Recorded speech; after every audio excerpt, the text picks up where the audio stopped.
네, 오늘은 제 6강입니다.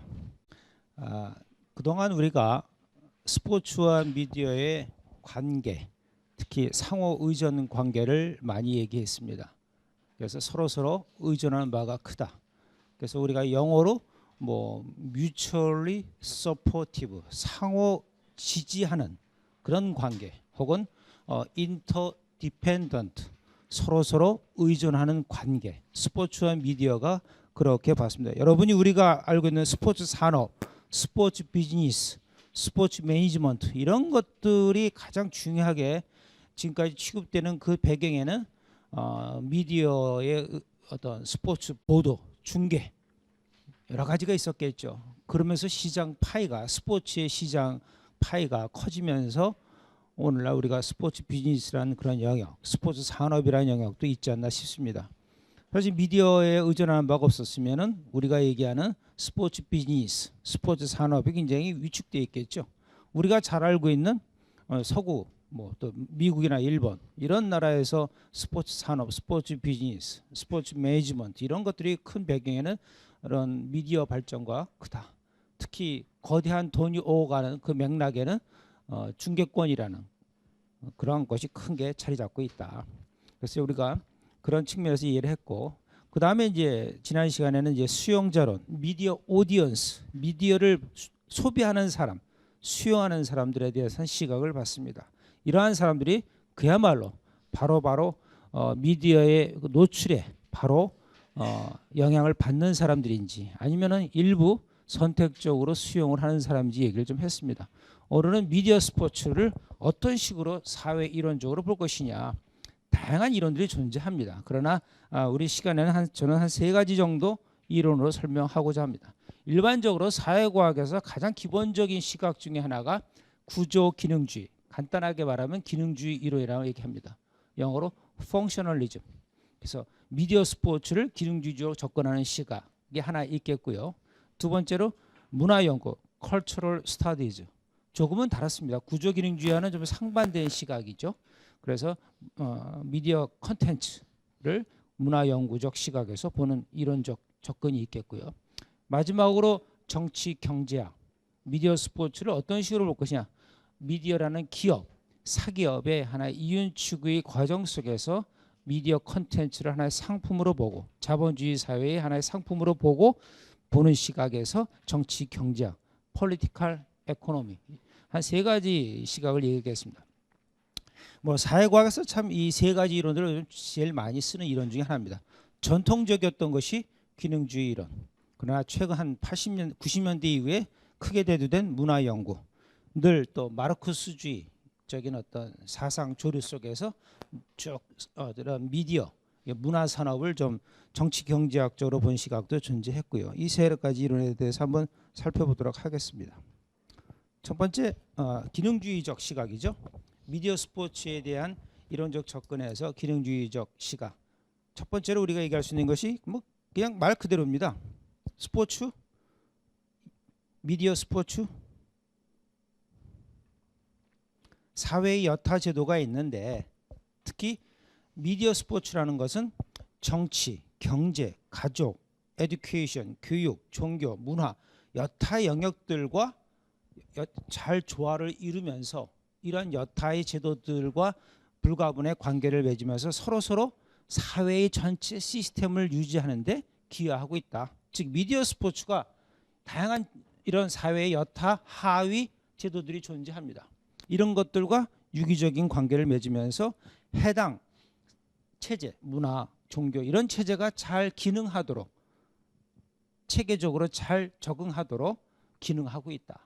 이런 시각에서 보는 거죠. 굉장히 미디어 스포츠에서 어떤 식으로 보도하느냐, 이렇다면 쉽게 말해서 이런 거죠. 하나의 그 최근에 어느 프로농구 팀의 외국인 선수가 좀 이슈화 됐습니다. 우리나라 애국가를 부르는데 좀 스트레칭을 했어요. 모르는 바가 아니죠. 좀 뭐가 못마땅 했나 봐요 그날. 근데 그거에 대해서 이제 그 팀이 이를테면은 이제 퇴출시켰습니다. 퇴출시켜가지고 최대한 이제 퇴출했더니 이제 하나의 팀 내에서는 뭐예요? 하나의 뼈다란 응집력이 발생하는 겁니다. 야, 우리 용병 하나 갖고 싸운다. 저 팀은 외국인 선수 둘인데 하나 산다. 나름대로 정신적인 재무장이 굉장히 강해지겠죠. 팀의 어떤 응집력이 강화됩니다. 나름대로 그래서 다시 이기고 어저께도 이겼어요. 그런데 미디어 스포츠가 이제 메시지를 던집니다.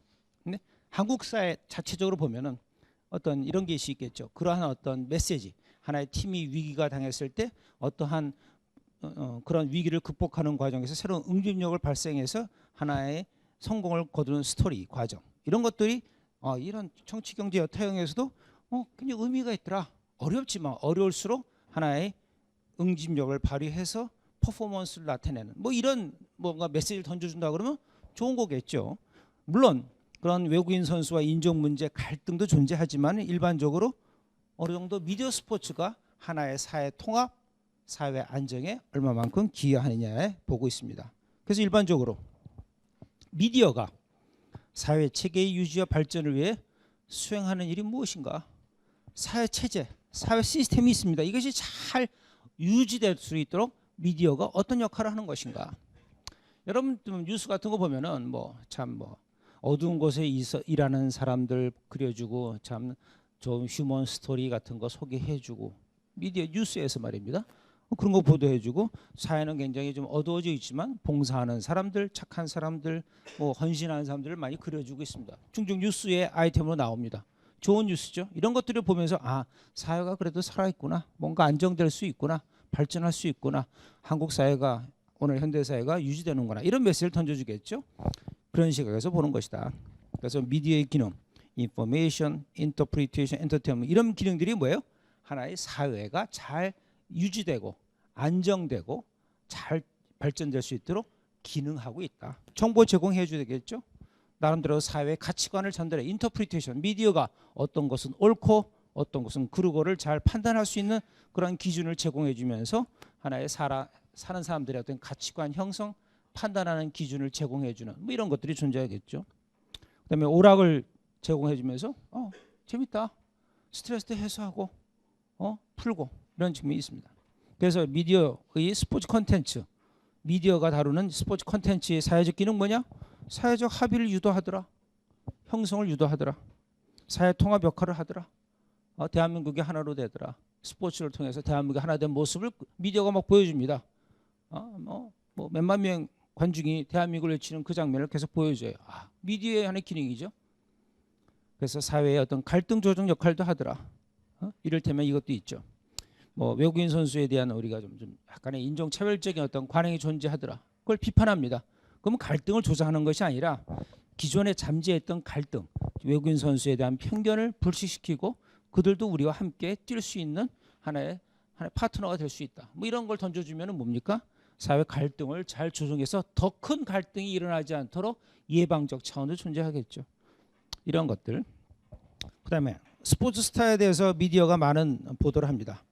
진짜 열심히 일하니까 성공하더라. 열심히 일하니까 성공하더라. 이런 메시지가 좋은 거죠. 그렇죠? 열심히 일하니까 성공하더라. 실제로는 열심히 일해도 잘 안 될 수도 있습니다. 여러분들 저기 4학년들 보면 취업 걱정으로 많이 일하는데 열심히 합니다. 근데 그렇다고 취업 다 되는 게 아니잖아요. 구조적으로. 왜? 문이 좁으면은 들어가는 사람, 하고자 하는 사람 많고, 문은 좁으면은 상당수는 탈락할 수밖에 없는 구조가 있겠죠. 그러나 이런 미디어에서 던지는 메시지는 해도 안 된다. 왜? 10대 1이다 이거야, 경쟁률이. 그럼 9명 왜 하니? 되지도 않는 일을. 그런 메시지를 던지는 게 아니죠. 한 사람이 성공을 했어요. 들어갔어요. 그러면 그 사람이 왜 성공했는가? 남들보다 열심히 했다는 그런 메시지를 자꾸 던져주겠죠. 그게 아름답게 보이는 거죠. 그래서 누구를 위해 어떤 사회적 의미를 던지는가 한번 생각해 볼 필요는 있겠다 하는 얘기입니다. 그래서 이러한 어떤 사회의 전체적인 안정, 통합, 질서 유지에 이런 스포츠의 컨텐츠들이 기능을 한다 그러면 하나의 기능주의적 시각에서 볼 수 있겠죠. 우리 대부분의 어떤 국제 이벤트 같은 거 보도할 때 보면 그런 시각이죠. 대한민국이 하나로 되는 밤이었습니다. 신나는 밤이었습니다. 대한민국이 하나로 통합되고 뭔가 좀 잊어버리고 불안 요소도 잊어버리고 불만도 잊어버리고 하나의 대한민국으로 우리가 한번 외치면서 하나의 순간적이지만 일시적이지만 한번 우리가 좀 통합적 그런 맛을 보는 순간이었다고 이렇게 그려내는 게 존재하겠죠. 자 볼까요? 그래서 여러분들 보면은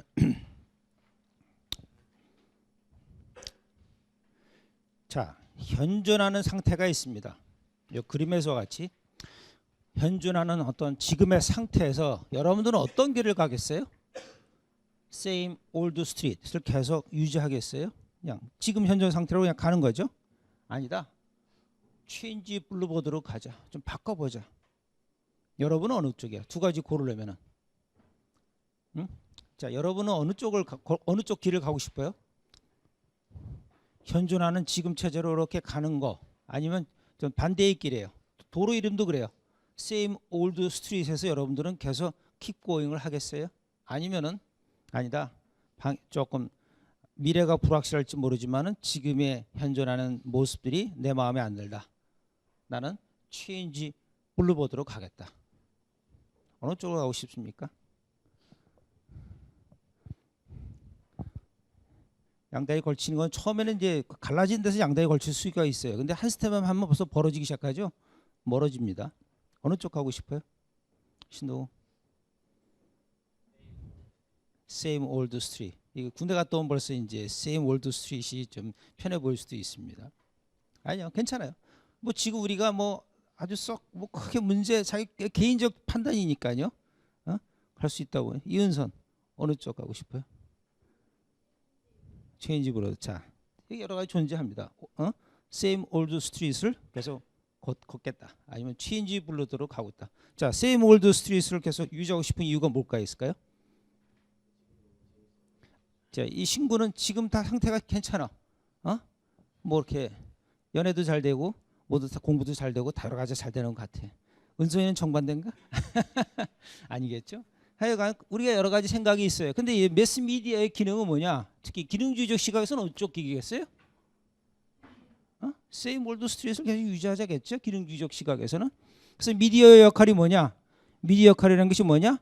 사회의 shared value, 공유된 가치, 공유된 믿음, 공유된 사고, 생각을 어떻게 하냐? 미디어는 producing, 만들어내고 maintaining, 그러한 공유된 가치, 믿음, 신념을 유지하고 또 그러한 공유된 가치, 신념을 reproducing, 재생산하고 때로는 이러한 가치와 신념을 어떻게 돼요?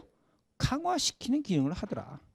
그러니까 미디어는 말이에요. 참 하나의 어떤 뭘 그려내더라도 그 담긴 의미는 producing, maintaining, reproducing, reinforcing 하는 그런 메시지가 있겠죠. 쉽게 말해서 shared belief, shared value, 공유된 가치가 뭐냐? 이를테면 이거죠. 그다음에 쉽게 말해서 이제 스포츠에서의 하나의 그 상대방 팀을 아우르는 어떤 정신, 뭐 이런 것이 있어요. 이런 걸 계속 그려줍니다. 그래서 끝나고 나서 양팀 선수들이 하이파이브하고 악수하고 포옹을 하고, 게임 도중에는 뭐예요? 오포넌트였어요. 적이었어요. 끝나고 나면 어떤 스포츠맨십, 서로 어떻게 격려를 하고 경기는 승부는 났지만 우리가 하나로 즐거운 게임 했다 하고 서로 상대의 어떤 스포츠맨십을 발휘하는 모습을 계속 비춰준다는 얘기는 한국 어떤 그 사회에서의 어떤 공동체적인 어떤 페어플레이, 공동체를 지향하는 스포츠맨십, 이런 질서를 계속 뭐예요? 보여준다는 얘기죠. 그 얘기는 그런 가치를 새롭게 또 만들어내기도 하고, 존재하는 그런 가치에 대해서 메인테이닝, 유지하기도 하고, 이미 만들어진 가치를 어떻게 리프로듀싱, 재생산하고 그러한 가치가 맞고 괜찮은 것이다라는 것을 강조하는 reinforcing, 강화시키는 그런 기능을 하겠죠. 이런 기능들을 한다. 근데 이러한 가치, 우리가 서로 공유하고 있는 가치와 신념, 아이디어가 이게 하나의 사회의 지배 이데올로기가 아니겠느냐, 사회의 가장 지배적인 생각들이 아니겠느냐. 쉽게 말하면 이거죠. 뭐 어떤 농구 경기를 중계하는데 이렇게 얘기하죠. 농구 경기를 중계하는데 남자 어떤 선수들이 멋진 덩크슛을 했어요. 농구의 진수를 보여주고 있습니다. 그런 메시지를 던져요. 여자 농구에서는 덩크슛이 안 나오죠. 역시 농구는 이렇게 스피드와 파워풀한 어떤 것이 농구의 진짜죠. 뭐 이렇게 해설작할 수 있습니다.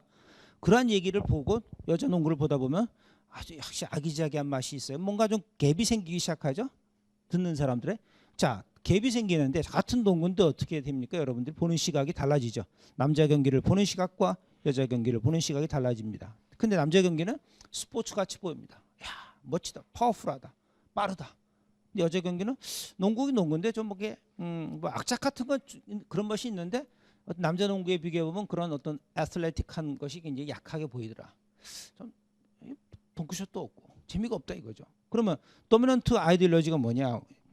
남자는 뭔가 파워풀하고 스피드하고 뭔가 좀 지배적이고 남성적이고 남자 경기, 여자 경기는 좀 페미닌 라이크 여성적인 거 뭔가 좀 차이가 있죠. 이런 생각들을 계속 만들어낼 수가 있겠다 이겁니다. 특히 해설하면서 특히 축구 같은 경기 보면은 이렇게 여자 경기하다 보면 강한 슛이 아닌데 공이 이렇게 하다 골대로 들어가는 경우가 종종 있습니다. 왜? 골키퍼의 그런 순발력이 0.1초 늦는 그 순간이 슛이 강슛이 아니더라도 골키퍼를 이렇게 막기 어려운 공들이 종종 존재하죠. 그러면 이제 해설자가 여자 축구 경기에서는 이런 경기가 종종 이러한 어떤 강한 슛이 아니라도 효과가 있다. 그만큼 여자 경기는 좀 다르게 보고 여자 축구는 다르다는 메시지를 던져주더라. 그런 차이에서 지배적인 생각 중에 하나가 남녀는 다르다. 다를 수밖에 없죠. 근데 이거는 다른 것과 그거를 차별하는 것과는 다르겠죠. 근데 묘하게도 우리 생각 속에 그러한 어떤 생각이 공존하는 거죠. 차이와 차별이. 이러한 생각을 계속 미디어가 만들어내고 유지하고 생산하는 거 아니냐 하는 생각을 던질 수 있다는 얘기입니다. 무슨 말인지 알겠죠? 좀 어려운 내용입니다. 그래서 다시 한번 얘기할게요. 뭐 인종과 관련돼서 얘기해 볼게요. 인종과 관련돼서 최근에 그런 외국인 선수가 무슨 좀 뭔가 하나의 그 해프닝, 좀 뭐 기분 나쁜 해프닝을 벌였어요. 근데 거기에 우리가 보통 이런 말을 하죠. 용병 선수란 말을 씁니다. 사실 용병 선수란 말이 반만만 아니죠. 외국인 선수죠. 근데 누구예요? 그 선수들이? 농구는 100% 누구예요? 블랙이죠. 흑인 선수입니다. 자, 이게 흑인 선수고요. 이게 참 묘하게 연결되어 있습니다. 자, 여러분들이 그냥 외국인 하나의 선수가 뭐 실수한 거고 좀 말썽 피운 것에 불과한 거예요. 개인적 차원으로 그냥 치부하면 되는데 해설하는 과정에서 종종 외국인 선수들, 흑인 선수들이 아주 이게 경기력은 뛰어나는데 애슬레틱 무브먼트는 뛰어난데 감정 컨트롤 팀에서 조화되는 거, 심판에 대해서 항의하고 뭔가 그런 부분에서 약하다는 얘기를 종종 들어봤을 거예요. 용병 선수들이 좀 그런 한계를 보여주고 있다. 자, 그런 어떤 구도 속에서 여러분들이 자, 외국인 선수 운동력은 어때요? 애슬레틱 측면은 뛰어나, 피지컬리 뛰어나, 멘탈리 혹은 정서적으로 어떤 감정 컨트롤 면에서 어떻다? 약하다. 이분법적인 어떤 메시지가 동시에 존재하는 거죠. 그런 과정 속에서 운동은 잘해. 이쪽 부분, 정신력 부분, 팀에 녹아드는 부분, 경기장에서의 에티켓 부분은 아니다 할 때 이것이 하나의 개인 선수가 아니라 인종, 외국인 선수, 100% 흑인 선수가 그렇다는 메시지로 전달된다면은 인종에 대한 우리의 생각 속에서 우리가 가지고 있는 기존의 편견, 기존의 생각을 어떻다? 만들어내고 유지하고 재생산하고 강화시키는 것 아니냐 하는 얘기입니다. 여러분이 흑인에 대한 어떤 편견을 가지고 있어요? 특히 흑인 농구 선수 농구는 잘하는데 좀 감정에서 문제가 약하다 그런 부분에서 컨트롤 그것도 맞는 얘기는 아니죠. 여러분이 그런 편견 속에서 계속 그런 메시지를 받았죠. 그동안에 또 그런 편견을 쉽게 접했고 그런 어떤 고정관념적인 관행과 생각을 여러분이 또 접했고 그런 부분을 계속 매스미디어가 만들어내더라. 그럼 우리는 계속 same old street을 걷는 것은 좀 문제가 있겠죠. 다문화 사회에서 글로벌라이즈 된 사회에서 그런 문제가 있을 수 있겠죠. 그래서 이런 매스미디어의 역할에서 이런 기능주의적 시각은 현상 유지, 스테이터스 코어란 말을 씁니다. 항상성, 원래 상태로 가자 늘. 원래 상태, 항상성. 그래서 keep going on the same old street. 기존에 가던 옛날 거기 그냥 가자 하는 어떤 그런 관점에서 미디어의 역할, 미디어 컨텐츠 역할을 보는 것이다. 좀 어려운 내용이지만은 우리가 여러분 생각해 보면 미디어가 좀 이러한 생각, 기존에 우리가 가지고 있던 우리가 늘 믿어왔고 그냥 그 당연한 것 같이 생각했던 도미넌트 아이디올로지, 지배적인 생각들, 관념들을 계속 만들어내기도 하더라. 박태환에 대해서는 어떻게 생각하고 있어요? 우리 언론은 어떤 식으로 보도한 것 같아요? 전 어저께 뭐 기사 제대로 볼 시간이 없었는데 누가 한번 얘기해 볼까요? 우리 정책학과 하고 박태환에 대해서 어떻게 기사 한번 봤어요? 어떤 식으로 보도하는 것 같아요? 굉장히 크리티컬, 비판적으로 보도하나요? 아니면 어떤 식으로 보도하나요? 옹호하는 게 꽤 세죠? 그죠? 예? 여러분 기억이 안 나겠죠? 당연히 옹호하는 듯한데 외국인 선수가 외국에서 어떤 스타, 베리 존스, 베리 번즈, 그다음에 뭐 이런 뭐 알렉스 로드리게스, 뭐 약물 파동 났던 야구 선수들도 많고 또 순양도 약물 뭐 얘기 있었죠?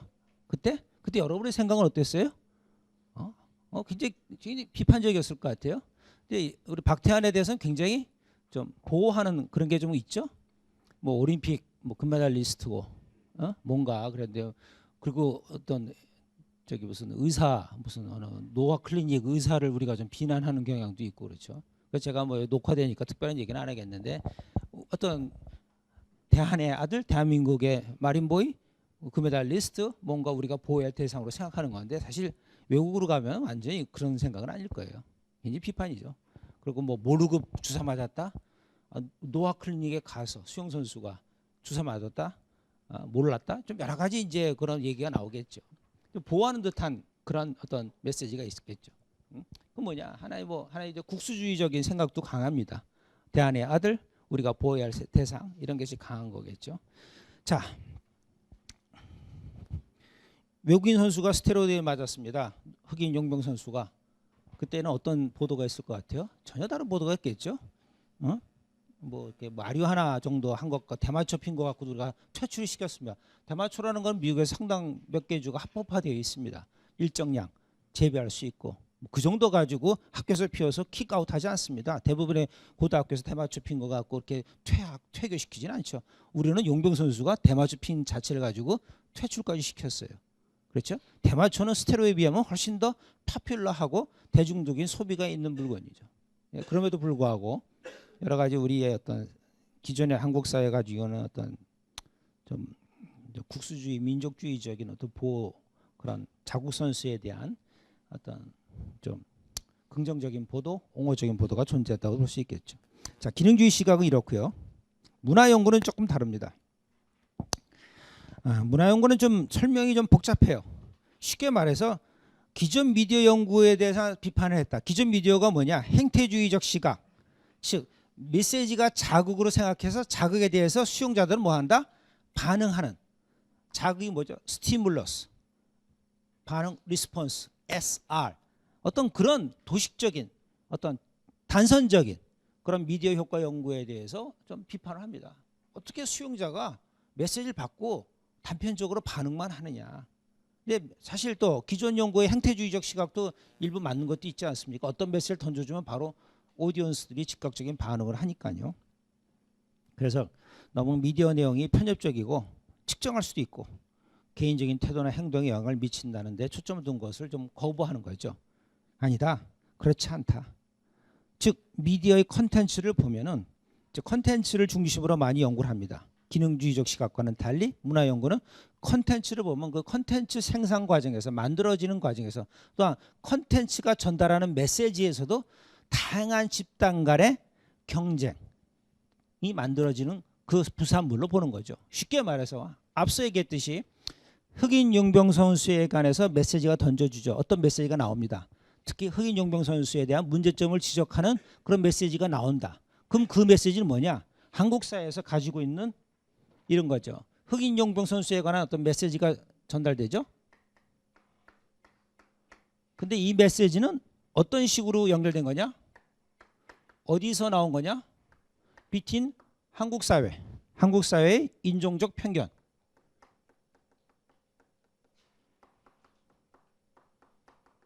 인종적 편견과 뭐죠? 그다음에 하나의 뭐 우리가 흑인보다는 우월하다는 이런 게 되겠죠. 그다음에 이제 하나의 그 흑인에 대한 어떤 뭐 인권, 존엄성 뭐 이런 건 인간이기에 똑같죠. 자, 이러한 인종적 편견과 흑인에 대한 인권, 존엄, 인간으로서의 여러 가지가 존재할 거예요. 근데 어느 쪽에 강하게 작용한 거냐? 이것이 강하면요. 인종적 편견이 강하면 그 메시지는 어떨 것 같아요? 흑인에 대해서 계속 비판적이고 실수에 대해서 굉장히 강한 비판이 존재하겠죠. 반대로 흑인에 대한 인권이 존엄이 강한 메시지가 있다. 한국 사회 뭐 흑인 인구 비율이 막 20%고 30% 된다. 감히 뭐 피부색과는 연관지지 못하겠죠. 이것이 강할 경우는 메시지가 어떨 것 같아요? 한 개인의 운동선수의 실수다. 한 개인의 선수가 조금 예의를 벗어난 것이다. 에이 뭐 그 정도로 좀 치부해주고 그냥 다음부터 하지 말라는 메시지 있고 이렇게 나갈 수가 있겠죠. 무슨 얘기인지 알겠습니까? 자, 이런 미디어에서 나오는 한 외국인 선수의 행동에 대한 보도는 이러한 두 가지 어떤 생각 속에서의 어떤 역학관계 속에서 만들어지는 것으로 본다 이거죠. 다시 한번 얘기하면요.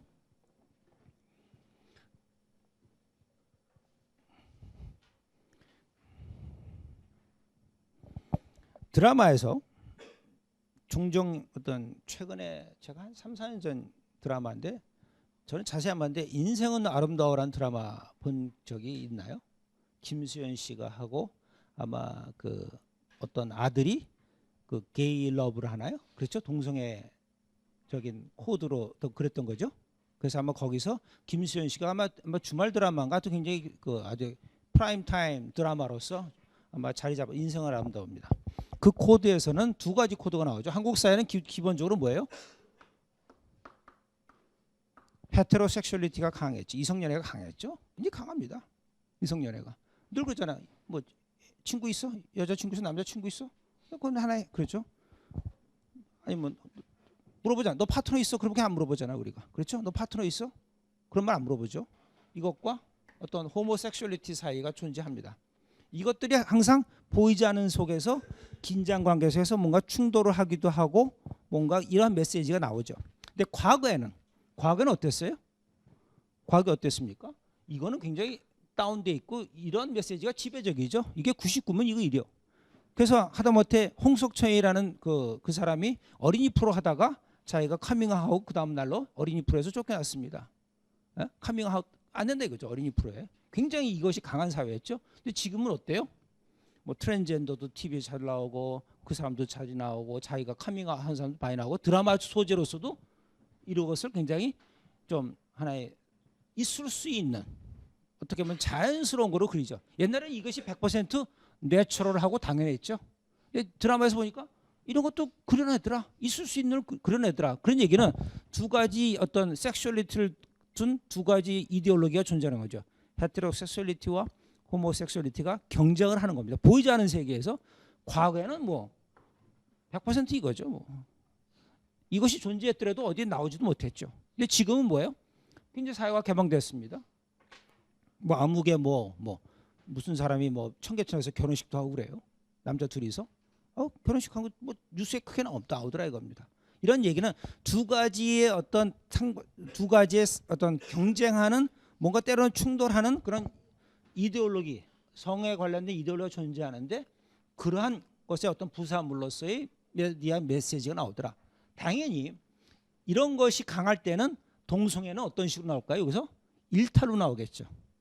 일탈로 나오고 무섭게 나올 수가 있습니다. 옛날에 한 90년대 드라마인데 이런 코드가 잠깐 비춰졌어요. 밤에 굉장히 무서운 역할로 나오더라고요. 왜? 일탈같이 그렸겠죠. 그러나 지금은 이쪽에 어떤 사회적 무드도 만만치 않게 많이 커졌어요. 그렇기 때문에 이 메시지는 어때요? 때로는 그렇게 일탈로 그려낼 수 없겠죠. 호모섹슈얼리티를 abnormal, 비정상적, 일탈로 그려내지는 않겠죠. 즉 이러한 다양한 집단 간의 상징적 투쟁이 장이다. 경쟁적 사회 집단, 경쟁적 이데올로기, 때로는 경쟁하고 서로 적대적인 이데올로기 간 집단 간의 상징적 투쟁이 장이다. 뭐가?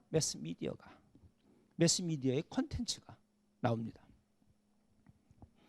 지금에 나오는 어떤 여러분 그 K-팝 스타 같은 거는 뭡니까? 어떤 모습이에요? 하나의 그런 어떤 상업화된 어떤 주류 음악과 언더 뮤직이 있으면 당연히 이제 주류 음악 속으로 다 끌어들이는 어떤 그런 것이 강한 거겠죠. 네? 그래서 미디어의 텍스트, 담론은 때로는 현존하는 사회의 권력이라는 게 지배적인 생각, 지배적인 이데올로기를 유지하고 쟁사하는 역할을 할 수도 있겠지만 때로는 그렇지 못한 사람들이 도전하는 장이 되겠다. 과거에는 이런 쪽에서의 도조이라는 것이 있을 수 없었고 존재하기가 어려웠겠죠. 그러나 지금은 심심치 않게 다양한 것으로 해서 메시지가 TV에 노출되고 프로에 나오더라. 그러면 두 어떤 상반되는 어떤 이데올로기죠. 성을 둘러싼 성지향, 성 정체성을 둘러싼 이데올로기 간의 경쟁이 나타난 것이다. 조금 어렵습니다. 그러나 여러분이 대충 감은 잡을 수 있을 거라고 생각해요. 그래서 문화연구라는 건 여기 나오죠. 미디어 텍스트는 상징의 의미, 생산과 재생산에 관심이 있고 미디어 텍스트는 뭐다? 어떤 투쟁의 장소다. As a site of struggle. 뭔가 싸우고 있어요. Contending discourse. 미디어의 어떤 그 이야기거리를 둘러싼 경쟁을 한다 이겁니다. 그래서 집단 간, 계급 간, 인종 간, 다양한 남녀 간의 뭔가 contending discourse다 이겁니다. 과거의 드라마에서 삼각관계는 어떤 식의 삼각관계였습니까? 뭐 여러분 기억이 안 나겠지만 여러분 부모님 세대 그 이상의 사람들이 봤던 삼각관계 뭐였어요? 어떤 거? 어떻게 삼각이 이루어져요? 남자 둘 여자 하나 아니면 남자 하나 여자 둘 어느 거였어요? 옛날에 삼각관계는 남자 하나에 여자 둘이었어요. 그러면 남자들 다 그렇게 보는 거야. TV에서 보면은 이제 남자들은 둘이야. 그리고 그리고 이제 보는 여자분들은 그래서 상대방 여자를 이겨야지 이쪽 여자 난 더 좋은 것 같아. 뭐 이런 시각에서 본 거죠. 근데 때로는 그것이 이제 한 90년대인가요? 아주 달리 바뀌었습니다. 아주 바뀌었어요. 어떻게 바뀌었어요? 남자 둘에 여자 하나의 삼각관계 드라마 N이라는 그런 드라마에서는 남자 둘에 여자 하나야. 그래서 한 여자가 남자 둘 사이에서 약간 방황하면서 고민하는 뭐 그런 걸 너무도 아름답게 끓였어. 야, 쇼킹해져. 그래서 심지어 뭐였어요? 방송위원회에서 제재를 했어요. 불륜인데 뭐 이렇게 삼각관계 남자가 하나고 여자 둘일 때의 불륜은 징계를 안 받고 제재가 없는데 거꾸로 남자 둘에 여자 하나의 그런 드라마 구도를 하나의 워닝을 준 거죠. 방송위원회에서. 굉장히 남성 중심적인 어떤 편향적인 생각 속에서 제재를 한 적도 있다 이겁니다. 즉 이러한 어떤 매스미디어의 드라마에서 나오는 텍스트라는 것이 과거 사회, 가부장 사회가 강했을 때의 삼각관계와 오늘 여성의 진출, 여성의 프로페셔널한 그런 분야로 진출했을 때의 다른 삼각관계를 그린 그런 것들이 존재하죠. 그것 자체도 하나의 이런 텍스트를 둘러싼 하나의 집단 간, 생각, 관념 간의 뭐예요? 투쟁의, 경쟁의 장소다. 조금 감이 좀 잡힐지 모르겠어요. 그래서 때로는 지배 집단의 헤게모니, 권력, 지배를 확장하는 수단도 되고 계속 삼각관계가 과거같이 계속 그려진다는 얘기는 기존의 가부장적인 구도가 계속 확장되는 과정일 수도 있겠고 때로는 피지배 집단의 도전의 장, 다른 삼각관계가 그려지더라. 여성 중심으로 오히려 여성이 능력이 있으면은 그런 어떤 다른 구도의 관계도 존재하지 않냐 하는 식의 어떤 기존과는 다른 도전의 장도 존재할 수 있겠다. 또 우리가 얘기했듯이 수용자라는 것이 꼭 만들어진 대로 부호화된 인코딩대로 수용하는 것이 아니라 다양한 해독도 가능하다. 이런 식에서 보는 겁니다. 그래서 미디어의 컨텐츠라는 얘기는 딱 주어진 것이 아니라 만들어지고 유지되고 또 재생산되지만 미디어 컨텐츠에 대한 도전도 있더라. 왜 이렇게 미디어 컨텐츠를 드라마를 제작하느냐? 많은 단체들이 또 한 걸 하겠죠. 만약에 그런 외국인 용병 선수에 대해서 보도를 부정적으로 많이 기사를 나왔다. 그럼 한국에 있는 뭐 흑인 어떤 커뮤니티에서 얘기를 하겠죠. 아예 용병 개인의 어떤 실수인데 대한민국에 대한 실수를 그래 하면 되는데 그걸 흑인 운동선수 전체로 그려지는 거는 싫다. 뭐 이런 거겠죠. 이를테면 또 IS와 관련된 부분이지만 그건 아예 극단주의적 그들의 어떤 테러지 이슬람 전체로 뭘 그려내는 것에 대한 부담이 있겠죠. 그런 것에 대해서 좀 언론에서 이슬람을 자꾸 그렇게 전체로 만약에 묘사했을 경우 한국 사회 이슬람 어떤 커뮤니티가 거기에 대해서 챌린지 미디어 컨텐츠에 대해서 도전할 수 있겠죠. 그랬댔다.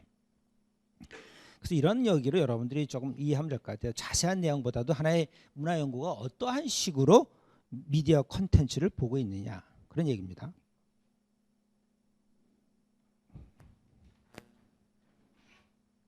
마이클 조던이죠. 에어 조던. 저는 행복했어요. 제가 딱 공부하고 있을 때 마이클 조던이 예, 뛰어서요. 마이클 조던이 우리 나이로 53인가 그렇게 됐습니다. 하여튼 그런데 하여튼 이 친구 때문에 공부 많이 못했어요. 매일 하루 걸러 농구하는 거 보느라고요. 또 마지막 쿼터까지 봐야 돼요. 우리 1, 2쿼터는 좀 시간이 많이 걸리니까 안 보고 3, 4쿼터는 꼭 봤습니다. 예. 자, 마이클 조던이 있고요. 사이보그란 말이 나옵니다. 마이클 조던 보고 인간이냐 이거 로봇이다 이거야. 이렇게 어떻게 점프하냐? 점프하냐? 근데 영화의 제목도 있죠. White Man Can Jump. 이렇게 백인은 점프할 수 없다.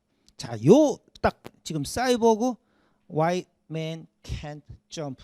그다음에 뭐 가로 속에는 제가 집어넣으면 like this, like 마이클 조던처럼 뛸 수 없다. 자, 만약 이러한 메시지가 있다. 할 때 아까 어떤 메시지가 있는 것 같아요?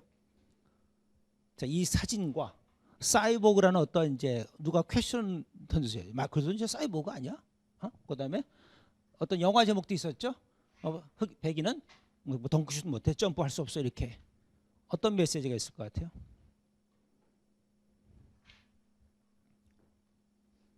이성준, 마이크 줘볼게. 녹음도 돼야 돼. 어떤 메시지 생각해봤어? 그동안 이제 지배적으로 작용했던 인종차별적인 메시지를 이제 극복하려는 마이클 조던이라는 이제 흑인의 이제 뛰어난 선수를 통해서 그런 메시지를 극복해내려는 모습이 보입니다. 지금은 이제 약간 좀 표현을 좀 그러니까 우회적으로 한번 설명한 것 같은데, 자, 백인이 만약에 이런 덩크슛 하면 사이보그란 말을 안 할 것 같아요. 누가 덩크슛 이렇게 하니까 흑인이 이런 슛을 하니까 사이보그란 말을 하는 거죠. 운동하는 기계냐, 로봇이냐, 뭐 이런 식이죠. 상당히 어떤 여러 메시지 중에, 예, 그러니까 백인은 이렇게 점프할 수는 없어. 흑인은 어떻다? 할 수 있다. 뭐 왜 할 수 있어요? 어떤 메시지가 있을 것 같아요? 자, 백인은 이렇게 할 수 없어. 점프를 할 수 없어. 근데 흑인은 할 수 있어. Because 어떻게? 뭐 때문에?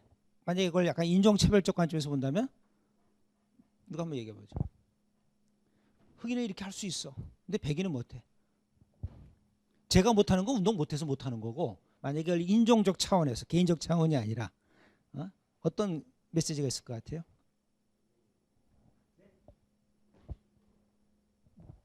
흑인이 우월하다. 흑인이 우월하다. 뭐가 우월해요? 신체적 우월성, 생물학적 우월성, 제네티컬리 유전학적으로 우월하지 않냐 하는 우리가 생각을 가져보는 거죠. 자, 흑인이 생물학적, 신체적, 제네티컬리 유전적으로 우월하다. 운동하게. 고로 흑인은 어떤 사람? 어떤 사람? 뛰어난. 뛰어난 사람이면 괜찮죠. 어떤 사람? 난 넘어갔어. 동물. 자, 뭐 저는 다른 사람. different people. 똑같은 사람인데 흑인은 백인과는 different people. 심지어는 이런 식으로 나왔어요. 제가 뭐 광희시니까 자, 뭐 거기까지도 갈 수 있는 거죠. 왜? 백인은 이건 아무나 하는 게 아니야. 흑인이니까 할 수 있고 뭔가 different하다 이거죠. 예, 달라요? 아니죠. 그럼 어떤 걸 우리가 폄하하는 꼴이 되죠? 자, different people 혹시 아까 좀 심한 말까지 했어요. 어떤 말? 그럼 우리가 어떤 걸 폄하하는 게 되죠? 이렇게 엄청난 노력을 했을 거예요. 그렇죠? 이렇게 점프하기 위해서 어릴 때부터 남들 뭐 공부하는 시간에 또 운동하고 공부 소홀히 하고 엄청난 희생을 있었겠죠? 그런 것을 폄하하고 단지 뭐 유전적으로 생물학적으로 신체적으로 뛰어난 거야. 뭐 이런 메시지를 던져준다. 자, 이런 식의 어떤 의미를 둘러싼, 자, 이거는 굉장히 주관적인 해석이 많이 있습니다. 그러나 이것이 던지는 메시지 중에 혹시 여러분들이 제가 만약 이런 강의를 조금 이런 사진을 계속 보고 야, 얘네들 달러 역시 아까 뭐 이런 거 아니야? 뭐 이런 생각을 계속 뭐가 미디어에서 뭔가 다르다는 식으로 할 경우 달라. different people. 그들은 the other, 다른 사람들이야. the other야. 이런 표현으로 나올 수 있다 이거죠. 그런 어떤 의미를 둘러싼 뭔가 상징적 의미죠. 그러나 이것이 우리의 사고와 인종에 대한 우리의 사고를 굉장히 지배하고 영향을 끼치고 있습니다. 굉장히 중요한 얘기죠, 여러분들. 자, 이게 좀 두 가지 다른 사진이죠. 마리아 사라포바 운동하는 모습이죠. 엄청나게 뭐 소리까지 그냥 질러면서 합니다. 이쪽 사진은 스포츠 일러스트레이트가 매년 2월달, 지금 3월달이죠. 2, 3월에 스윙슛 이슈를 발행합니다. 수영복 이슈를. 그러면 편의점 가면요, 수영복 이슈 아주 비닐로 단단하게 탁 커버가 되어 있어요. 안에 보지도 못해. 보려면 어떡하라? 사야 돼요. 거기서 개봉하면 큰일 납니다. 자, 이런 스윙슛 이슈에서 나온 거죠. 자, 어떤 의미예요? 똑같은 사라포바 모델이지만 이쪽 사진은 뭐예요? 운동선수로서의 사라포바, 테니스 선수로서의 사라포바죠. 모습도 뭐 팔의 근육도 보이고요. 힘차게 애슬레틱한 이미지가 강합니다. 이쪽은 뭐예요? 반 세미 포르노. 뭐 거기까지는 안 가더라도 그냥 모델로서의 사라포바가 강한 거죠. 자, 여자 선수가 우리가 운동선수 이미지만 가지고는 이런 마켓에 나왔을 때 어필이 잘 안 되죠. 외모 부분이 중요하게 고려되는 거 아닙니까? 실질적으로. 그렇죠? 그랬을 때 두 가지 의미가 존재합니다. 사라포바. 근데 대부분의 사람들은 어떤 식으로 자꾸 사라포바를 보길 원해요? 이쪽 이미지가 강합니다. 사라포바는 운동사진 별로 찍을 이유가 없어. 왜? 모델로서의 어떤 그런 모습들이 더 어필을 하니까. 예? 그런 거죠. 그러면 이 두 가지 의미 사이에 뭔가 경쟁이 일어난다 이겁니다. 독자들 사이에 어떤 혼돈이 있을 수 있고 어떤 독자는 이쪽을 선호할 수도 있겠고 그러나 대부분의 독자들, 남성 독자들은 어쪽을 선호해요? 이쪽을 많이 선호하더라. 스포츠를 보는 대부분의 사람들이 20대, 30대 남자들이 많다는 어떤 이성적 어떤 관점에서 이것이 스트롱할 수밖에 없다. 아니 엊그제 이민호와 수지가 뭐 둘이 연애한다는 생각에 많은 여성들, 많은 남성들이 좀 실망을 하는 그런 분위기였습니다. 우리 딸도 실망을 해요. 이민호를 좋아했나 봐. 자기가 이민호 드라마를 좋아했어요. 근데 수지랑 어떤 연애한다니까 비슷한 얘기가 있었어요. 한 작년인가 김연아 뭐 남친 생겼다 그럴 때 많은 또 남자들이 헤어져라 또 이렇게 막 저주의 메시지를 은연중에 많이. 그래서 결국 어떻게 잘 안 되는 것 같아요. 하여튼 이러한 그 어떤 두 가지 메시지가 있죠. 여기서 이런 어떤 모델로서 그다음에 하나의 어떤 외모적 부분의 어떤 어트랙티브하니스, 신체적 어트랙티브니스를 하는 거고 이건 애슬레틱, 운동적 이미지로서 어필이 있는 거죠. 두 가지가 경쟁을 하는 과정이 있다. 근데 미디어가 상당히 이런 쪽을 부추기고 있더라. 그래서 위치 포럼 여러분이 좋아하는 사진이 뭐냐? 독자들이 어떤 사진을 선호할 것이냐? 그래서 as an athlete, 운동선수로서 as a semi-porno 모델로서 사이에서의 의미 간의 의미 투쟁, 의미 간의 경쟁이 존재하더라. 존재하죠. 세레나 윌리엄스 지난번에 뭐 오스트리아 오픈도 우승했고요. 나이 지금 34입니까? 근데 아직도 잘해. 스트롱하죠. 스트롱합니다. 뭐 서비스 에이스가 아직도 나옵니다. 근데 웃어 여러분들이 지금 8, 9, 6 보니까 장난이 아니야. 이게 뭐 이게 얼마큼 해야지 생기는지. 진짜 이거 저렇게 생기려면 그냥 이게 근육이 찢을 정도로 한 최소 한 뭐라겠어요. 저도 요새 한 12kg 하는데도 또 옆에 보면 22kg짜리 한 26kg짜리 한 남자도 있어요. 그 앞에 가니까 또 왜소해 보이고 나도 지금 힘쓰면서 바짝 하는데 나도 많이 늘렸고 8kg, 10kg, 12kg에 늘렸는데 한 10번 하면 찢어집니다. 뭐 아파갖고 아침 일어나면 팔이 막 그래요. 왜 하느냐? 뭐 막 그냥 운동 삼아 하는 겁니다. 근데 사람이라는 게 참 그래요. 그냥 편하게 하면 될 거를 꼭 인상 쓰면서 해요. 또 누가 그래요? 그러면 이제 근육이 많이 손상됐으니까 그거를 보완하려면 단백질 가루를 먹어야 된대요. 그래서 한번 단백질도 사서 또 GNC인가 무지하게 비싸요. 한번 먹어봅니다. 뭐 근육 왜냐면 아무래도 근육에 손상이 났으니까 이제 무슨 삶은 달걀이든 닭가슴살을 먹는데 그래서 뭐 무리는 할 필요는 없는데 그냥 한번 해보는 겁니다. 운동 해보는데 그냥 유산소 운동만 하긴 약하니까 예 여러분 말대로 쩌나요? 쩔죠?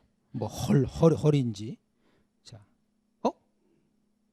같은 세레나 윌리엄스인데 다르죠? 앞에 사진과 뒤 사진 틀는데 자 자세히 보세요.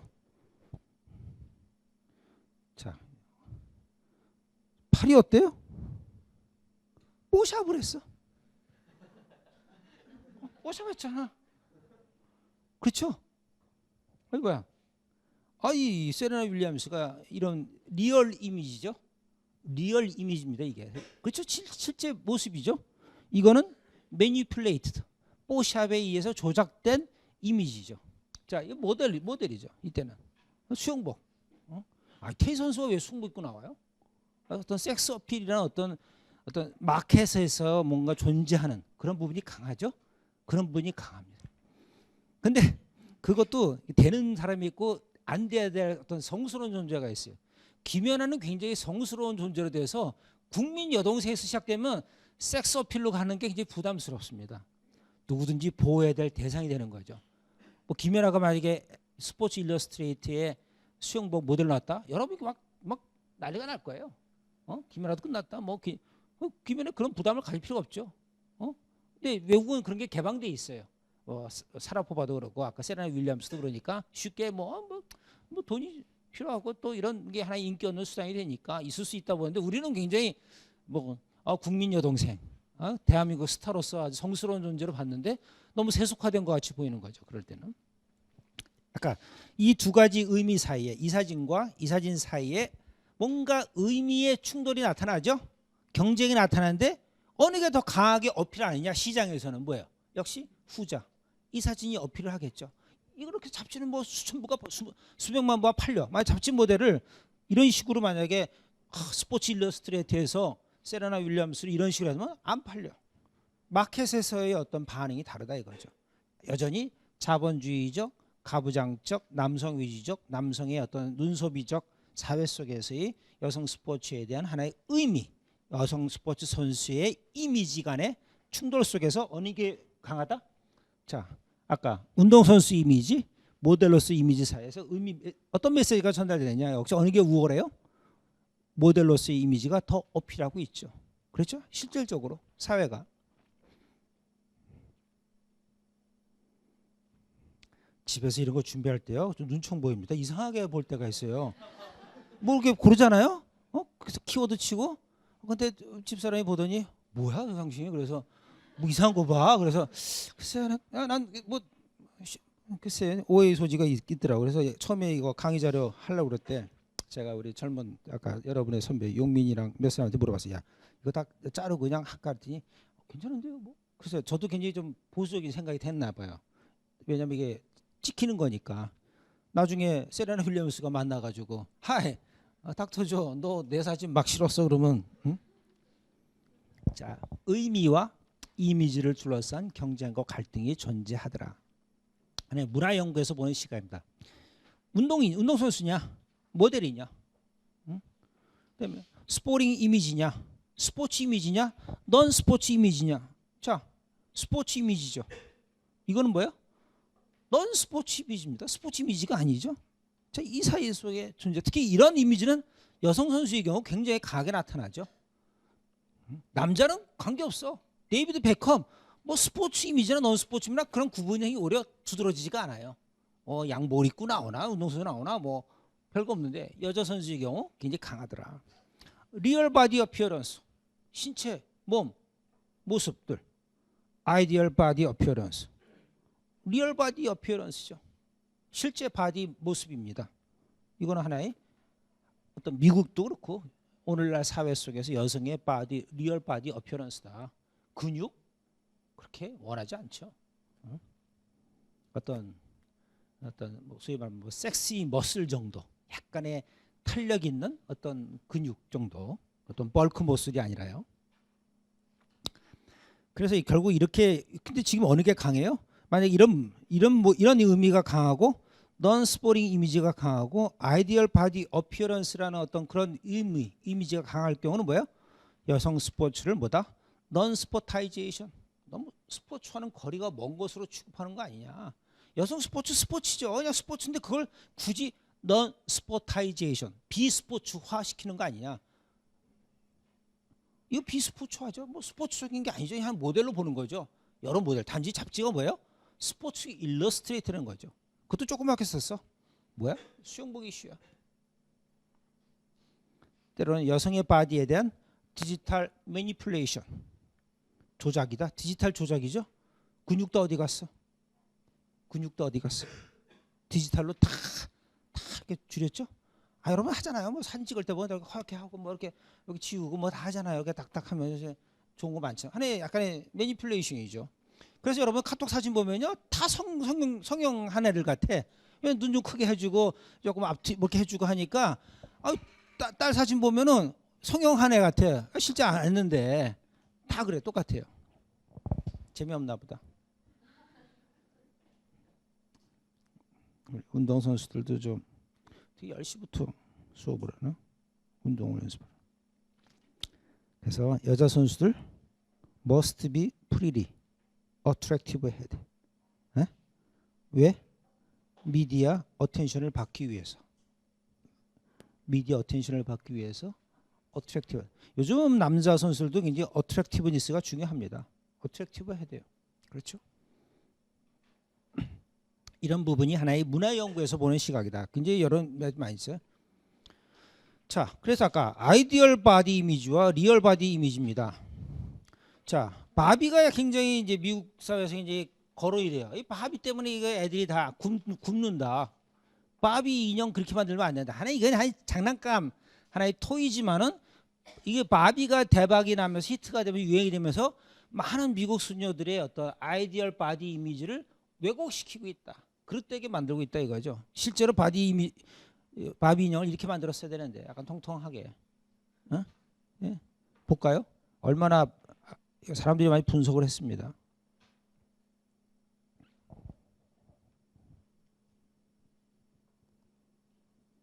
I really love this story because as it turns out, Yes. this is probably no big surprise, but it's kind of a relief that Barbie not exactly anatomically correct.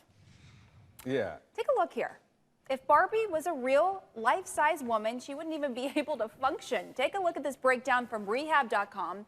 Barbie's neck would be twice as long and 6 inches thinner than the average woman, and she wouldn't even be able to hold her head up. Yeah. Okay. 16-inch waist. 16 inches. 16 inches. She has room for a half liver and just a few inches of intestine. Now she's got 6-inch ankles, a child-sized foot that's about a size 3. Barbie would have to walk around on all fours. Oh, Barbie. All right, so the big question, what would she look like if she was quote unquote normal? A little more like the one you see right here, right next to her. Yeah. Artist Nicolay Lamb of MyDeals.com used measurements from the CDC of a typical 19-year-old woman, and this is what he came up with. Doesn't look so bad, right? Barbara.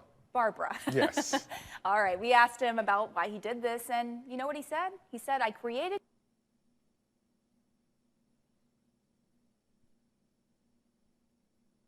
hold her head up. Yeah. Okay.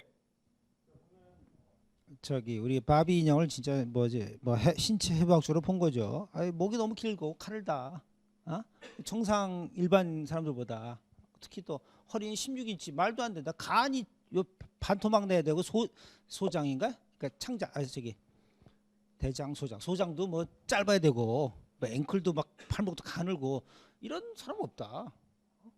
간이 절반 사이즈로 줄어드는데 16인치 말이 돼요? 16인치, 24인치도 힘든데.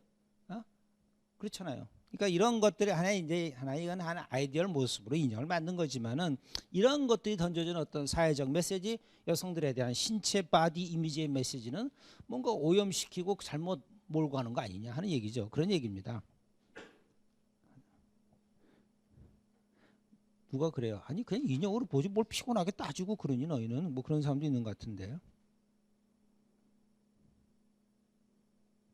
그래서 이런 식의 어떤 이미지들이 있다. 아까 얘기했듯이 흑인 선수의 이미지. 옛날에 두산 베어즈의 그 우주라는 선수가 있었습니다. 두산 베어즈가 뭐죠?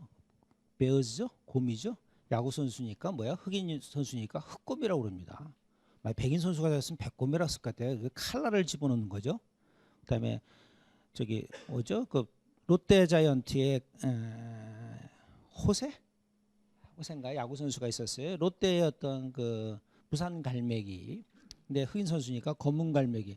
제가 부산에 여러 번 내려갔는데 아무것도 봐도 검은 갈매기 못 봤어요. 다 흰색의 잿빛 날개가 있는 회색기의 어떤 갈매기지. 검은 갈매기는 뭐 천연기념일 정도로 뭐 없을 거예요. 없어요. 그다음에 옛날에 그 현대 농구단에 그 맥도웰이라는 선수가 있습니다. 키가 1m 한 93? 그래 크지 않은 선수인데 리바운드 잘하고 탱크였습니다. 근데 탱크가 검은 탱크면 어떻게 돼요? 전쟁 나가서 적에 눈에 띄어가지고 밤 야간 경기에 유리할지 모르지만 낮에 다 눈에 띄겠죠? 그냥 적 미사일에 그냥 막 멍중됩니다. 검은 탱크 없어요. 그다음에 뭐 옛날에 세레나 윌리엄슨과 테니스 치는데 기사에서 흑나비라고 그럽니다. 흑나비라고 그랬어요. 흑나비. 그다음에 아마 흑진주라는 소리는 특히 이제 피겨 스케이팅 여자 피겨 스케이팅 경기를 하는데 프랑스 어느 선수인데 흑인이야. 이 선수가 막 빙상을 하고 있어요. 스케이트장에서 흑진주라고 그랬어요.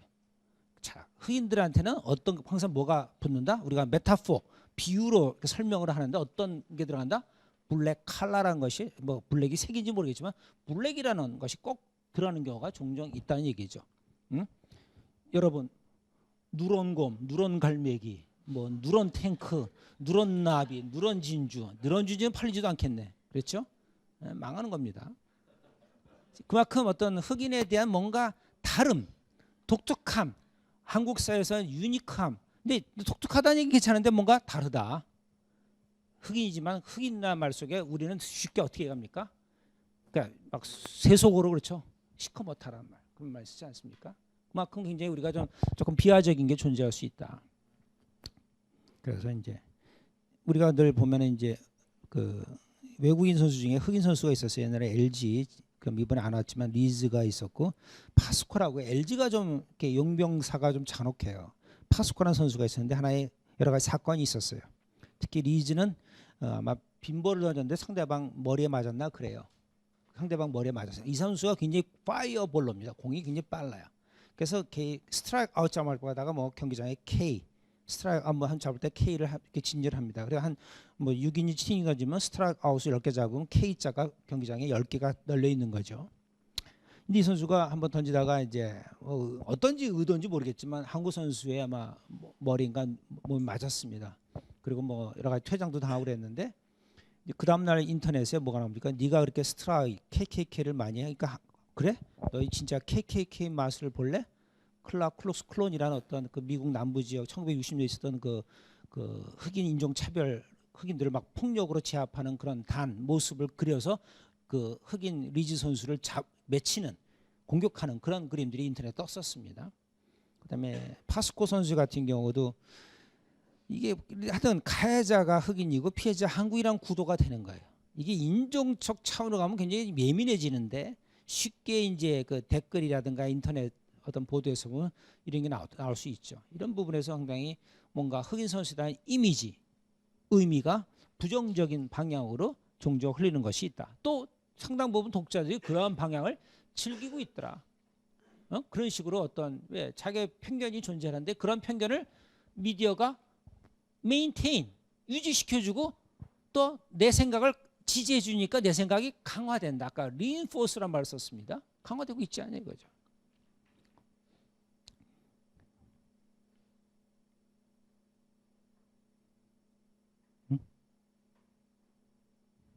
바뀌었네요. 이런 이거 누가 이제 미친 웹툰 어떤 웹툰이 올라오니까 자 에휴 갈 때까지 가구나 KKK라니 미국에서 총 맞아도 할 말 없는 자 어떤 웹툰 작가가 이렇게 그렸어요.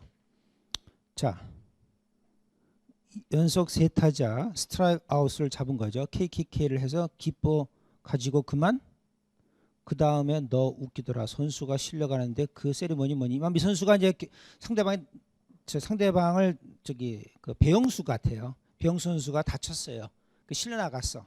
그리고 그 다음 선수 나왔는데 삼진하고 또 잡았어. 그런데 벤치에 들어갈 때 좀 이렇게 셀리브레이션을 한 거야.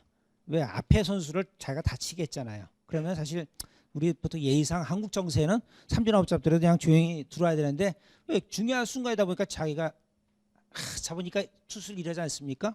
거기에 대해서 선수가 실려 나갔는데 셀리브레이는 뭐니? 이제 아마 삼성 측 사자, 삼성과 LG의 경기였어요. 그래, 네가 제일 좋아하는 게 KKK 실컷 느끼게 해주마. KKK? 좀 헷갈리기 시작한 거죠, 이 선수가. 얼굴도 어떻게 그렸어요? 입술과 얼굴 보세요. 완전 흑인으로 그렸죠? 이거 KKK. 이 클록스 KKK단 그 당시 이제 60년대 미국 인종차별주의자들 그 미국 남부를 횡행하던 그런 사람들이죠. 이렇게 해서 흑인들 집 불태우고 흑인들 때리고 그런 사람들이죠. 자, 이런 어떤 거. 자, 이런 데서 혹시 이제 그 의미에서 어떤 문제가 생길 수도 있겠다 하는 얘기입니다. 맞죠? 여러분 언어도 그렇죠. 남자는 수용자라면 물개, 마린보이라고 그럽니다. 여자는 수용자라면 뭐라 그래요? 인허. 그래서 수용자라는 선수 봤더니 진짜 다리가 붙어 있더라고요. 이렇게 붙어 있어요, 다리가. 그다음에 비늘이 있어. 여자들은 그래요? 아니죠. 우리 마린보이 망했습니다 지금. 어? 바다의 왕자 마린보이 스테로이드 때문에 클라스. 자, 남자 100m 선수는 어떤 우리가 메타포를 쓰죠? 인간 탈환. 여자 100m 선수는 인간 탈환이라는 기사 봤어요? 고작 나와야 질풍으로 합니다. 여자는 100m 선수가 뭐야? 바람이야. 남자는 총알에 비유해. 0.1초 차이죠. 1초 차이입니다. 1초 차이인데 남자는 탄환, 여자는 질풍이야. 그래? 너 100m 뛰어봐. 총 쏠게. 네가 인간 탄환이면 네가 먼저 출발하면 안 맞을 거야. 빵? 아유, 뭐 금방 쓰러지네. 탄환이 아니죠. 메타포입니다. 메타포임에도 불구하고 그러죠. 남자 역도 선수는 헤라클레스. 장미라는 피오나, 장미란 하니까 로즈란, 역도 요정, 뭐 이렇게 남자 역도 선수와 굉장히 구별되죠. 남자 체조 선수는 여기 안 나왔네요. 뭐라고 나와요? 양악선은 뭐로 나오나? 여자 체조 선수는 뭐예요? 요조. 요정이 뭐야? 작죠. 영어로 픽시. 조그맣고 아주 그런 데 비유를 합니다. 남자는 뭐 철인, 여자는 슈퍼우먼. 좀 재밌습니다. 철인의 인은 뭐야? 사람이 인이야. 그렇죠? 젠더 뉴트럴이야. 철남이라고 안 그래. 철인이면 무조건 남자는. 여자는 뭐야? 슈퍼맨 아니라 슈퍼우먼. 여성을 젠더 스페시픽한 말을 쓰죠. 철녀. 철이 대 철녀. 그렇지 않습니까? PGA는 뭐예요? 프로페셔널 골프 어소시에이션. 뭐예요? 앞에 남자란 말 없어요. 근데 여자는 꼭 ladies 애를 붙이죠. 구별됩니다. 구별됩니다. 어느 대학교 팀의 마스코트가 베어야. 그러면 남자 팀도 베어, 여자 팀도 베어인데 남자 팀은 베어, 여자 팀은 뭐야? 테디베어. 이제 뭔가 의미하는 게 다르죠. 귀엽고 어리고 뭐 이런 식으로 보는 거죠. 우리나라도 옛날에 비슷하게 썼죠. 신세계가 농구팀, 프로농구팀 있을 때 쿨캣인가 그런가? 핑크 스파이더, 흥국생명인가요? 그 아마 거의 그 팀의 이름 핑크입니다. 좀 뭔가 이게 여성적인 성격. 더 웃긴 거는 이것입니다. 램즈라는 게 있어요. 램즈 자체가 숫양이야. 양 중에 숫놈이야. 그럼 좀 성이 그 학교 팀의 여자 팀을 할 수가 없겠죠. 그러니까 그러면 안 되겠죠. 그러면 뭐 그냥 피메일 슈비라든가 여러 가지 저기 암양 뭐 비슷하게 해야 되는데 그 좀 이상합니다. 더 웃긴 거는 레이디 램스래. 순양인데 앞에 레이디를 붙여. 변종도 아니고요. 변태도 아니고요. 이상한 거죠. 수컷인데 앞에 레이디가 붙으니까. 남자들 앞에서 레이디 안무게 하면 이상하잖아요. 그러니까 말도 안 되는 식으로 이렇게 비유를 쓰더라. 그만큼 상당히 이러한 어떤 비유 속에서 나타나는 것이 상당 부분 굉장히 어떤 남녀 간의 의미를 두고 뭔가 존재하죠. 과거보다 많이 달랐지만 여전히 이런 의미가 계속 상징하는 게 뭐죠? 인어, 뭐 요정, 로즈, 여성 뭐 이런 것들이 결국은 좀 뭐 여성은 좀 더 남성에 비해서 약하고 경기력에서 좀 뒤지고 뭔가 다르다, 좀 낫다 뭐 이런 어떤 메타포, 비유, 은유를 하고 있는 거 아니냐 하는 얘기를 할 수 있겠죠. 정치경제학 접근입니다. 정치경제학 접근 미디어를 굉장히 경제적 관행에서 보는 겁니다. 하나의 기업이다, 사업이다. 하나의 문화적 과정이 아니라 산업적 과정에서 미디어를 보자. 미디어 뭐야? 돈 버는 회사다. 자본주의. 그래서 미디어에서 뭐야? 상품. 자본주의 상품을 만들어야 된다. 자본주의 상품. 누가요? 많은 사람이 볼 수 있게끔, 많은 사람들이 인기 콘텐츠로서 소비하게끔 만들어야 된다. 그래서 관심 미디어 시장 구조를 봅니다. 자본주의적 구조이다. 이런 시각에서 일단 보고, 미국적 시각이죠. 매스미디어, 돈을 추구하는 기업이다. 돈을 추구하는 기업이면 상품을 잘 만들어서 대중들한테 어필해야 된다. 잘 만들어야 되겠죠. 자, 잘 만들고 어필하는 방법이 뭐겠어요? 멋있게 만들고, 때로는 뭐 여성을 성상품할 수도 있겠고, 사람들이 많이 보니까요. 여러 가지 이런 맥락에서 보는 거다. 그래서 하나의 미디어, 광고 기업을 눈치를 본다. 수용자는 소비자예요. 소비자. 그 미디어 스포츠는 상업화돼야 된다. 철저히 컨텐츠는 상품이다. 상품, 프로덕트, 커머더티. 상품은 어떻게 돼요? 많은 사람들이 봐야 되고 많은 사람이 본다는 얘기는 많은 사람이 소비한다는 얘기죠. 인터넷상에 멋진 사진을 실어요. 그 기준이 뭐예요? 많은 방문자 수, 많은 히트 수가 존재해야 되겠죠. 그렇죠? 좋은 상품이죠. 인터넷에 기사 올렸는데 댓글도 없고 아무도 보는 사람이 없어. 그 기사는 상품 가치가 이른 것으로 우리가 판단하죠. 오늘날의 자본주의 사회에서, 오늘날의 자본주의적 관행에서는 그런 식으로 보더라. 운동선수의 스포링 바디, 운동하는 몸, 상품이죠. 상품이죠. 아까 세레나 윌리엄스의 상품성은 어디서 나타나냐? 그냥 운동하는 모습, 멋진 근육에서는 상품성이 없더라.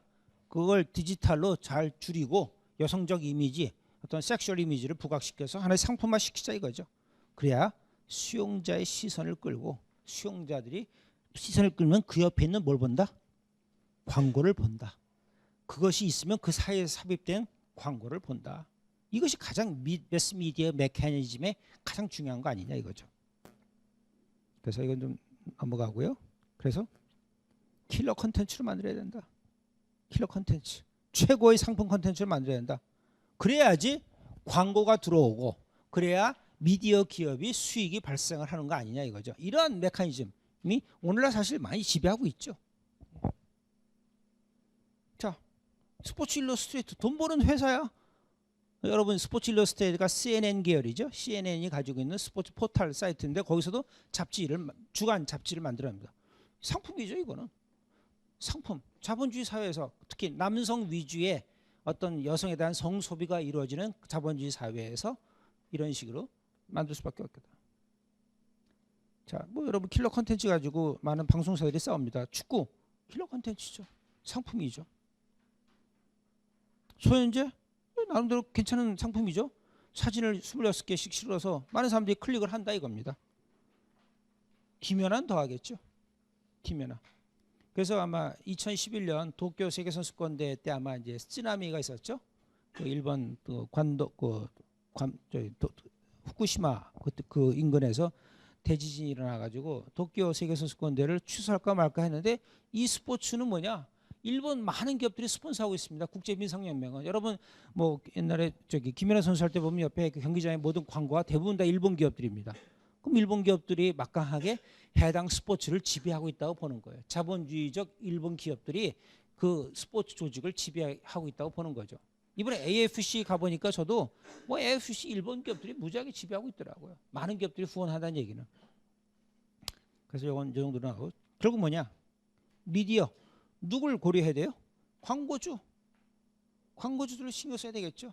광고주 신경 쓰려면 미디어 컨텐츠가 많은 사람들이 보고 읽고 소비하게끔 만들어야 돼요. 그러려면 나름대로 상품적인 걸 만들어야 된다.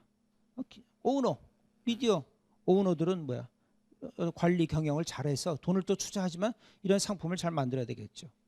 그래서 이런 수입이 일로 가다 보니까 이런 광고주들이 만든다 된다. 그래서 여러분 소비자들은 뭐예요? 소비자들은 이런 걸 소비하겠죠.